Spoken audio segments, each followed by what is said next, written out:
everybody. I'm so excited for our Lunch and Learn today. Today we've got an incredible guest. We're here to talk about how we can improve our people management, improve our leadership, and boost our team performance. Our guest is Kevin Livingston. Kevin is the founder of Pedal Hard, where he has created a proprietary training system for cyclists and triathletes. Kevin is also a former professional cyclist who rode in multiple Tour de France's with Lance Armstrong. He is got an incredible story about how he's transitioned from being a pro athlete to starting his own business and really motivating a team, whether it be for sports or for your business. I think it can apply to many different ways. Kevin, thanks for being here today. Thanks, Garrett. Great to be here. Thank you. Thank you for the nice intro.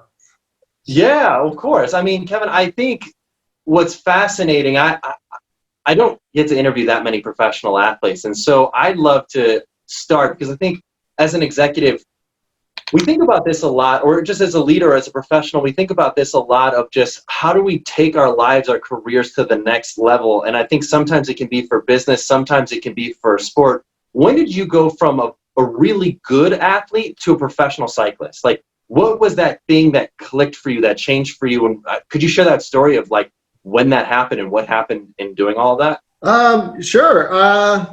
You know, I was so young when I found cycling. I sort of always go back. So yeah, you're gonna have to bear with me. Cyclists talk always in terms of years. You know, they're always counting like, oh, in this year I was this category, and then I was an amateur, then I was a professional. So I always say to my wife, whenever I tell stories now, she's like, stop telling the years. You show your age, especially when I'm talking to like a younger crowd, kids and stuff. But I just think from an early age, I think maybe my energy, I was always really interested in sports. It sounds funny, but I remember my grandfather used to always say that I grew up in St. Louis, and when we would go see him, I just remember him in his chair, and he'd smoke his pipe, and he had his drink, and he used to grab me when I was running through, and I was, you know, little, like, I don't know, 6 to 8 years old, and he'd say, this kid's going to play for the St. Louis Cardinals. That's when they were our football team, you know. And but I always had that. I was always like kicking a soccer ball or carrying a football in a picture or doing something. But, you know, I was a little bit challenged by my size. I was really small through like grade school and high school. Not anything like that bothered me. It's just I grew really late. So I was never sports like football. I wasn't like the biggest recruit, but I used to go out there and, you know, want to run every guy over. And even though I was like, you know, super short and everything and barely 100 pounds. But so then in high school or sort of in junior high school, I got into wrestling, and you know, that sport's all about your weight. It's all size. So I really took to that, and I liked the competitive aspect of you being, even though we were a team, you know, you have a guy in every weight class. I liked that I was out there by myself. It was like one-on-one, and I just got a kick out of that aspect of the sport. But it was during that I found cycling, that I got introduced to cycling. And I can't really explain why, but it just became my thing. I just loved it. And then from a really early age, I would say from the get-go, I wanted to be a professional rider. And I mean, I was like 14 years old at the time, I guess, 13, 14 years old. And from there, I just set off to do that. And I guess that's the turning point.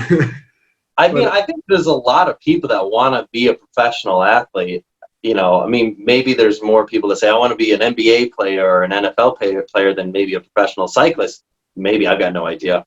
I'm just guessing. But even still, to actually go ahead and do that is extremely difficult. What kind of dedication, what kind of commitment did it take to help you get to that level? And how did you know that was what it took to get there? That's a great question, and I don't want to take away from the commitment that I put in. I don't want to say that it came easy, but to me, it was easy to just put my focus on that. I mean, especially at that early age, you know, I'd come home from school and I would go out and ride till the sun, you know, there was no sunlight. Sometimes I was running at night at midnight because I had homework, and I was cross training for cycling, and just did whatever my coach told me to do and squeezed it in. If I had to ride inside in the winter time, I would sometimes ride 5 hours on an indoor trainer or go out and it was 30 degrees and my parents were like, where's this kid going? I was like 14, 15 years old and it was like 25 degrees out and they wouldn't see me for there weren't phones back then. I'd be gone for 5+ hours out riding. And I guess just that desire, or at least what I felt it took, I just focus. I would say it was focus because in flip, I could, when I decided I kind of was going to retire from competition, I would say that feeling was almost the same. Like people are always like, well, why did you stop? And it was like that focus was gone and I knew it was gone. So it was time to shift gears and go a different direction. Kevin, at what age did you realize that you needed a mentor or you needed a coach to take you from where you were to where you wanted to go? I think I was fortunate that when I was younger, I met someone in St. Louis growing up, and he was this incredible coach that put so much time into us, into these young guys, junior program. And that was really my first, big mentor, apart from my older brother getting me into the sport. He was really instrumental, and I kept contact with him throughout my whole career. So that, in that part, I say, yeah, we're lucky, we're fortunate to meet how we meet people along our path, and he happened to be a big influence on me. There's one thing that I loved about this story that I'm kind of pulling out, I'm maybe reaching a little bit, but it's almost the power in naivety. And by that I mean, like, you truly believed you could be a professional cyclist. I know, and even the data shows this, especially for women, they will sell themselves out of applying for a job or a role or a position if they don't have all 100% of the qualifications to get them there. And I think that sort of mentality, that almost naivety, can be helpful, that almost like blind confidence, like if I keep working hard, I will eventually make it. And you did eventually make it. I think that that is a lesson that can apply in business, that almost if you want to achieve something you want bad enough, the key is focus and just keep working at it, and don't let any conditioning of any naysayers kind of ruin your pursuit of this, because ultimately you can achieve the goals that you set out for yourselves, whether it be athletics or in professional business circumstances or in any circumstance. I don't know, that's one thing that I'm taking out, is just almost as like this notion of being someone new or not necessarily having all the information can help you set a new standard or new bar that perhaps someone older with quote unquote more experience that might have said, well, this is what I think is realistic, and set that bar lower than what you actually did achieve. Does that make sense?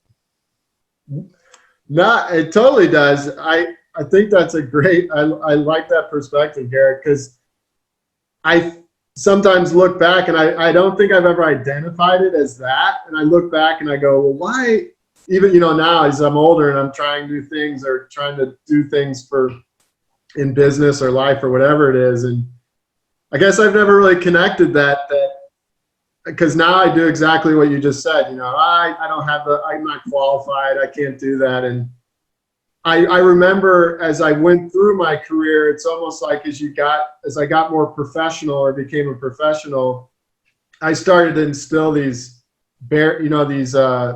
sort of like, not roadblocks, kind of limitations, right? Like, oh, okay, now, here I am, but I can't do this, or maybe I'm not good enough to be in that, to get that result. So that definitely, I think, does come along that maybe with age, I don't know, with age, but no, when I was younger, I do remember actually at about 20, I think I was still 20, right before I got my pro contract. I do remember though having some self-talk, like you can do, like I knew it was time to make that step and to actually get that, to be that pro that could maybe ride in the Tour de France.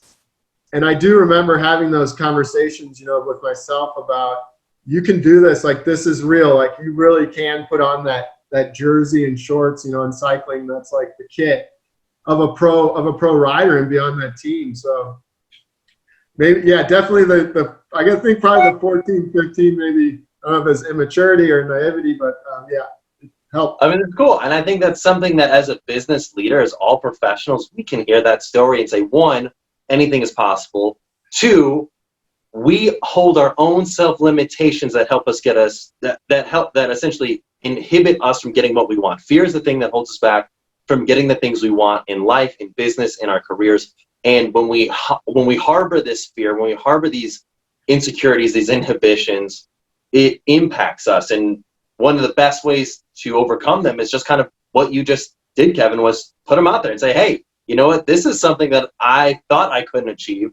And as a professional, as a leader, it could be something that we want to accomplish. Maybe it's a milestone we want with our team, whether it be sales or whether it be from a technical development perspective, or maybe for our own personal growth and our own personal trajectory of where we want to be or where we can see ourselves. Having that mindset of it can still happen, I believe it can still happen, can be so critical to our own success. The moment we start letting what we think is realistic stop our pursuit of this, it can be difficult for us to continue to see growth. I have this really great quote I want to share. It's really quick, and then I have a good question is, this was by Panjali. It says, when you are inspired by some great purpose, some extraordinary project, all of your thoughts break their bonds and your mind transcends all the limitations and your consciousness expands in every direction and you find yourself in a new great place. And I love that, because it's like you were inspired by something where you oversaw any of the obstacles because you were driven by something else. And a question that I have is, you went from being a pro athlete into starting a business, and what skills did you take from a pro athlete that you applied directly to starting a business and being an entrepreneur? Did that help you? I hope so. I think that, I do think they helped. In the beginning, I think back when I first, again, like mentorship, when I first stopped racing or retired from, I'm always like, people are like, are you retired? I'm like, no, let me clear that up. I retired from racing. I'm not retired. I had a neighbor who, he had a business, and he took me under his wing, like really quick, was like, hey, we gotta set you up with a bank account, an LLC. Like, he just like held my hand, and like, we did this in like a month. I hadn't even finished up my contract from my final team. I was back home. You're done in the fall, winter time. And by December 31st, I already had a new business filed, and he had me rocking and rolling. And so I found it, it was really hard the first year or two to get out of that. Now when I look back, it was like a process, and I needed to just kind of let time go by, but I wanted to get away from that athlete. Being a professional, at times a lot of the time, very selfish, and I just was starting a family, and so I was battling a lot of these habits and things that really made me successful. I was trying to kind of dump those and figure out, what was my strategy to making this big change in my life. And something that was really impactful, or a conversation, was with my father-in-law soon after I'd retired at a holiday. I was kind of, having some doubts about how I was going to transition and how maybe my business of coaching and everything. And I can't think of his exact words, but it was something to like, well, the good thing about you is if you just put that determination towards anything in your life, you're going to have success. And I mean, that was 20 years ago. And I think about that once a week. I give myself a pep talk, and I remember that conversation. So. That's such a powerful story. I think that gives kudos to the power of pivoting. I mean, we've all gone through COVID over this past year, and in any business circumstance, I can't think of one company that hasn't had to pivot in some form or fashion to handle this new business environment. And I think your story of having that determination, knowing that if you set your mind to something, it will work out, and that sometimes the first steps are the most difficult. It's the slow gains to getting to where you want to be is so difficult. But by being willing to take those steps, and by willing to just more or less take the steps that are required, the lumps, I guess what you would say, to get to the point where you're starting to actually see some results. It doesn't happen overnight, and can be pain, and in fact typically is painful at first, but that discomfort is what breeds innovation and growth.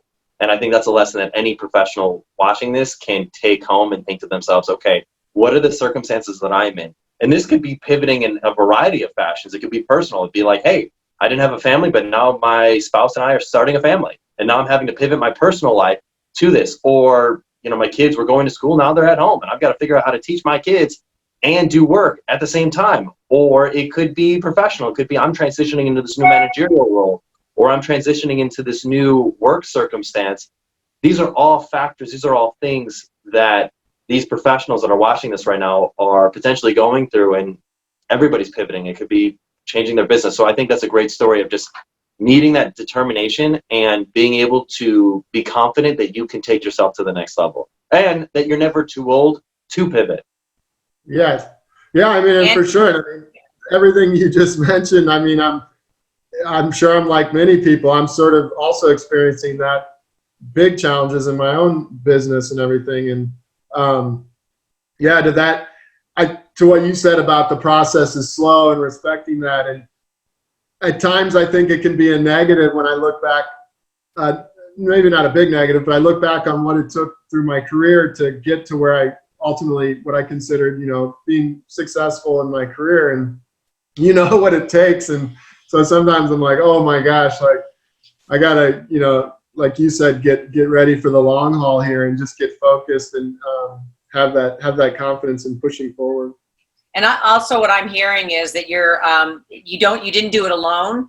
And you also had a moment of vulnerability where you had other people helping you, something that you were so good at. And then I'm pivoting, and you were getting an outside perspective from someone who wasn't in the sport. I'm sure your advice would have been completely different had it been, I don't know, I would say Lance or whoever else was in there saying to you, oh, are you crazy to do this or start this business? You should stay in doing what you're doing, because that's the world they know. You can probably maybe have stories of your friend or people that you also know that didn't pivot. They sort of got stuck after, right? I don't know what to do. Maybe they didn't have the resources to help them. Yeah, that's a great point. I'm very grateful for relationships I've formed with people, and people have been great to me. I can look along my sort of path and pick out people and say that person helped, this person was a big influencer, and this person helped me. And sometimes like it's one conversation, people, well, just as impactful, they can be positive. You have to remember sometimes you can really hurt someone too, like people's, like you said, but that's kind of easy to come by. I remember the French kind of have this saying, like, if you're looking for someone of like negativity or of a problem, like they're on every street corner, like look for the people that are going to help you, encourage you, and hopefully you can kind of pay that back. Yeah. And talk about that for a second in terms of paying that back. And well, I would apply that to managing people, managing teams, managing expectations. How have you been able to transition the skills and the knowledge you learned from being a professional cyclist into building your business, but from a people management perspective and motivating your team? Like, have you ever had a stretch goal that you needed to get your team into a different gear, whether it be for your business or even in professional cycling? How did you go about motivating the people on your team to get into that gear? So let me have to think about that. Like in the teams, we kind of, you, especially at the pro level that I rode at and where I got to, and being in those roles of like, riding with Lance Armstrong, you sort of figure out, and I'd assume this is the same, you figure out what you're really good at or what your role is, and you contribute, and you allow other team members to contribute, and you let everyone, you want to make sure everyone can do their thing and shine, and not be in a rush to kind of put yourself up in the forefront, like, look at me, look how great I am contributing to this team. And I have a very small business that fluctuates in time with how many people we might be working together. And I'm pretty, I think sometimes I'm pretty critical because I am of myself. So I had some people who've helped me and said, like, Kevin, like, sometimes, like, if you want something, I came up with this phrase, like, if you want something done your way, then do it yourself. If you want something done the right way, then allow other people to help you and do their job, let them do their thing. And then another was just, being like, having these ridiculous expectations probably coming off of yourself on other people. And it's not that, it's not to sound bad, but not that you don't need 100% of people's efforts, but it's not necessarily what your needs are, what they can provide and get done. And so I think a bigger part of me was just learning to lead and kind of get out of my coaches and the people that were helping me or working with me, just get out of their way, give them good direction, good support, and just let them, maybe an example would be like, I coach often in an environment where people come in and train in like a facility with me, and not really like just letting my coaches go. Like, these people form relationships and like my coaches sometimes more than me. Like, and you think, oh, I'm the head coach, I'm this guy that rode the tour and I got to run these classes. And really, like, they're like, no, they want to relate to these coaches that have stories and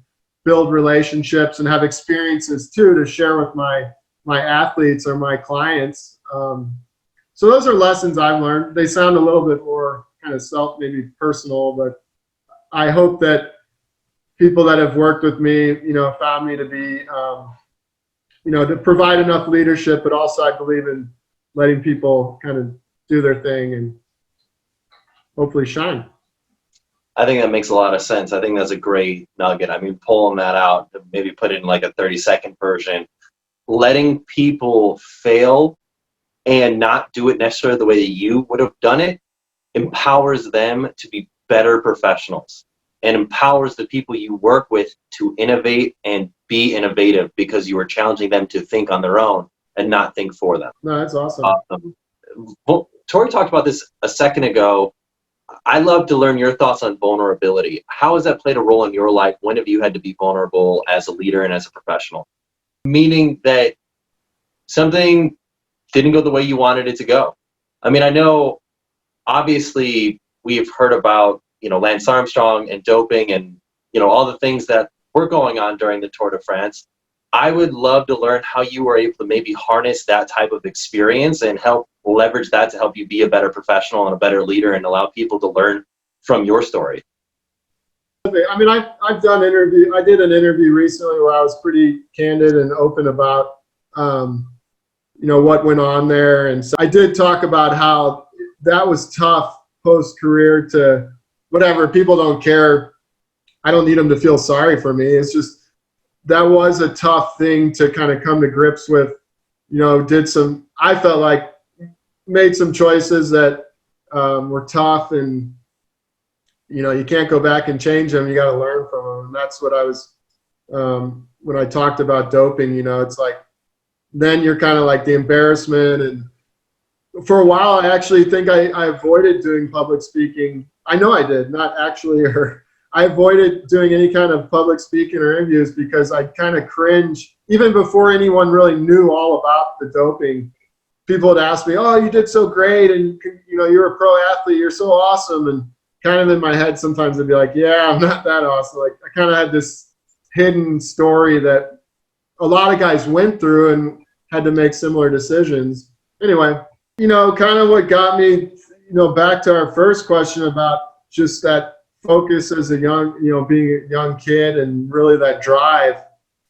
I tend to always try to look for the good, the right, what am I learning from a bad, it might even be like a bad scenario or something really terrible, but definitely I'm always trying to keep grounded and say like, well, what can I learn from this? What's this, or why did this happen?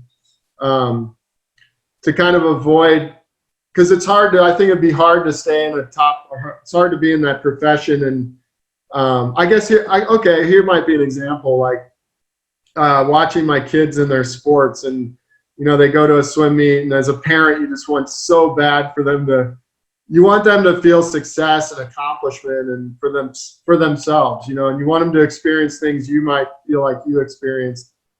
And I remember my kids at dinner when they're little, and they would be upset that they didn't do well or something. And my wife would say, well, you remember Daddy, what's Daddy's story about his racing? And I'd be like, well, how many pro races did Dad do? And my daughter would kind of be like, oh, whatever, you did, Dad did 1,000 races, and like, okay, so how many did he win? And then my son would be like, 3. And then like, well, that was my career. Like, I made a profession, you know, failing most of the time. And you had to figure out how to just, and I know I'm kind of going off topic, but another time, soon after I retired, I remember a conversation I had with my wife on a drive home from dinner at they were friends, but they were really like my parents knew the parents and they lived close to us. So it's like this natural thing to introduce us to this couple. And they had some other friends over, and it was really casual. We went and had like a barbecue. But one of the husbands asked me a question about how did I do the Tour de France? Like, even though I wasn't winning, like, how did I get up every day and have that motivation? And I made some comment. I said, well, you know, every rider pretty much thinks he's like the best. And he thinks that on any given day, if everything were to go just right, he's the best and he's going to win. And it's not that you're like sitting around going, oh, I'm the best, but you are kind of rationalizing like, okay, I can do this. Like I could possibly win today, or that's the talk you got to have. You're like, I can be in the front group, and when we left, she's like, I just came across wrong, I think. And she was like, wow, you sounded really like, that was kind of weird, like arrogant. And to me, it was just like, no, like there's no way I could have done it that long without having, I think, that kind of, at least for me, you know, I know that I've also learned that ways I think isn't like everyone, we don't all think the same and are motivated the same. And I don't think that came from like having a big ego but it was just, yeah, that's what I felt like it took. You had to be kind of tough, you know, you had to be tough mentally for sure. Not kind of, you had to be. Yeah, I mean, if you're not in your own corner, who's going to be? And I think this applies to so many professional circumstances. When we're talking about advocating for ourselves at work, we're talking about advocating for any project that we're working on. When we're talking about trying to get our team to buy into this new thing that we're trying to innovate and implement, we have to believe that this is the number one thing. It's there's a saying that I've heard. It says, if you're going to take the island, burn the ships. Don't give yourself a plan B. Tell yourself this is the way through this wall, and the only way we're going to get through is breaking through it, and we are the one to do it. And that, I think, makes a ton of sense. And I don't think that's arrogant. I think there is a natural amount of, okay, open-mindedness to pivoting and iterating. I think that's good and inherent, and that is healthy. But I think that there's also a necessary need for drive and just willingness to bust through this to get to where you need to be. Because if you don't have that, if you're not willing to advocate for yourself, nobody else will. So what percentage is mindset? If you had to say it's goals, and it's like, how important is that mindset? And the second part of that question is, when people are, I'm sure in the race, people are trying to throw you off your mental game. And how do you handle that? No, and it's funny. Like, everyone's always like, oh, it's 99% mental, 1% physical. And people still say that. We still talk like that. But I don't really think, I don't know how many people would admit that they might believe it or even are willing to attempt that and practice it. But in sport, at least in cycling, like, it is almost that. I mean, if you are not motivated at a race with other professionals where the difference in physical it's so small. It's like, I say, it's great to watch other pro sports on TV. Like when you watch boxing or football or whatever it is, or basketball, they make it look so easy, but it's because they've taken out all the little things you can't see. They do so naturally, and they're all at the same level. So it looks so clear to us. You know, it's like, well, why didn't he move his head for that punch? You know, but you missed the 20 years of him in a gym learning to dodge every other punch. You know, he's dodged every other one, but he got hit by that one. So, sorry, I kind of lost my thought there, but yeah, I think the mental is everything. It's a big part for sure. And how do you prepare yourself for negative forces? Like, you know, the races the stars aren't always aligned, and if you're 1,000 races and you're winning a small percentage of them. I mean, I guess you're a little bit, that part of it is personally, I'm sure other riders would have stories, and you have to develop that self-talk and that strategy of how you're going to deal with it. And I think maybe those stories have given you a little insight maybe to my own strategy of self-talk of sort of that, oh, tomorrow will be better, and not making excuses for myself. It was always like evaluate what happened and kind of like learn and then move on. Don't dwell on it. Definitely there's no time to dwell on it, not in the career. Yep. Thank you. I love that. It's like success is when preparation meets opportunity. So when we're talking about a business professional, we can't think, okay, I've done no prep, I've done no getting myself into this framework of skill sets to be in a position to take advantage of this opportunity and expect that I'm going to achieve these positive results. But after I've worked hard enough, gotten the skills and the experiences to get myself into a position where, you know what, on any given day, I can win this sale, or I can achieve this technological feat, or I can lead my team to this outcome. I can be that motivational leader my team needs from me, whatever it may be. Then outside of that, once you're on an even playing field and you know that you've got the capabilities and the mental framework, or the abilities to do it, that mental framework is so critical. The mental capacity to go ahead and say, you know what, I'm going to do this today, and being intentional and focused on doing that is so critical. Yeah, I totally agree. And just that, I used to always say too, like, if I'm riding in and I'm 20 minutes down, as long as I gave it like everything I had and I didn't quit, like it was just, I reached the limit. I used to always be afraid that my body wouldn't cooperate. And that's usually what I felt like happened. My body physically couldn't keep up with my mental. And that was what I kind of prided myself on. The suffering, whatever, that's like comes with the profession. Like, you got to be able to suffer. Like, that's part of the deal.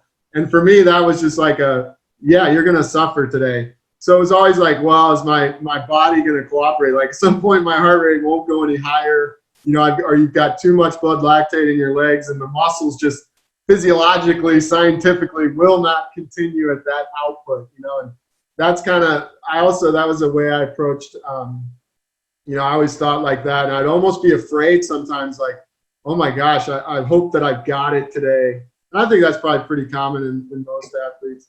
But I do want to share something I admire in others. I'd still look to sports for kind of motivation in my everyday, just, you know, life. And I know it's a pretty brutal sport, but I got into like Brazilian jiu-jitsu, and I love watching the UFC on TV. And there was this one fight that I'll watch over and over, and it's these two guys. They just went so hard and it went all the way through. It was like a championship fight. It was 5-minute rounds. And you would think, you're just sitting there at times going, just quit, like, just give up. Like, and the fight in this one guy is just like, to me, that guy has such mental strength. Like, to me, it's just such an example of someone who won't quit. And like you said, he's been doing it his whole life, and he knows he's prepared. And he just knew at any moment he might catch that other guy, as long as he could like stay in the fight. And I just admire that so much when people have that like fight in them. How important was just I'm thinking of you as a team, and have you ever had a situation where the communication within your team is off and it impacted your success? And how do you mitigate that? Yes, I definitely, for sure. Times where the team, just the riders, you know, I'm always, obviously my examples here have to be in cycling and the team, and where the riders just aren't communicating, and we're not gelling. Like, you know, they talk about like a chase in a bike race. You know, when guys get up the road and they get a gap, let's say they get 3 minutes ahead of your leader, and your leader's with you in a pack of 100 riders, and now it's up to you 7, 8 teammates of your leader to bring these riders back, so he's back in contention. And sometimes you just, you know, guys weren't giving it their all, and your professionals, or maybe 1 or 2 guys just can't help it, they're not on their game, and it just doesn't come together. Well, sometimes in some teams, and definitely in teams, we'd handle it better. Like, I was in teams where guys would get in a fight, not fight like physical, but argument, you know, in the bus right after the race and say things to each other that, you know, some of them are hard to undo. And that doesn't create good synergy for the next day. And I think something that was big that I saw, that I witnessed, because I rode in some pretty big teams, was like the way, especially I was with Lance in his first 2 wins in the U.S. Postal Service, and I just looked at other teams and I was like, why don't they just do what we do? Like, every guy was committed to him winning. I mean, every guy gave everything.